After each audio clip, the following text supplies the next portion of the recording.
week's Safety Toolbox talk is about mid-July 2020. Just like every year, our safety talk on heat, summer months, working outside, and the effects of heat on the human body. This heat can hurt us. Remember, heat stroke, heat exhaustion. What's affected mostly by heat is our brains.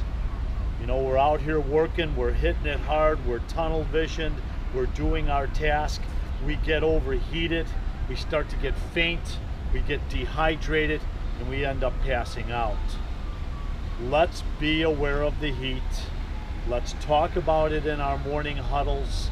Let's make sure that we're hydrating ourselves properly, taking cooling breaks if need be, maybe even staggering our hours to where we get an earlier start in the morning and we get out a little bit earlier. A lot of things that go on with heat, as far as heat cramps, heat stroke.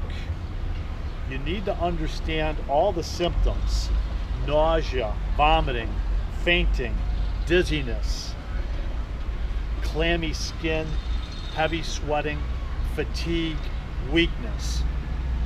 Once you get this, you're more susceptible to getting it again and again. It weakens your immune system. Let's take care of ourselves. Let's hydrate, right? But that doesn't mean going home in the evening and pounding down a 6-pack of Bud Light or Miller Lite, whatever your preference is. Breweries maybe, right? Back in the day. You need to drink the fluids that are going to be good for you. Not coffee, not tea. Those are also dehydrant's. Any alcohol is a dehydrant. So this summer, let's watch our co-workers, right? Watching our partners.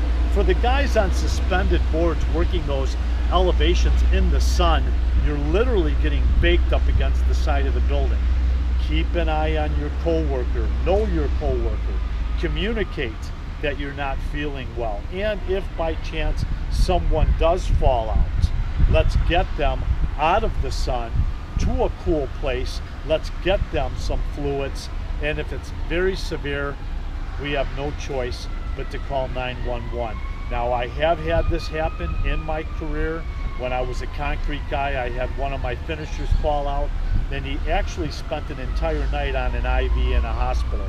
This can be very serious, especially as you get up in age, maybe a little obese, maybe a little asthmatic or a heavy smoker.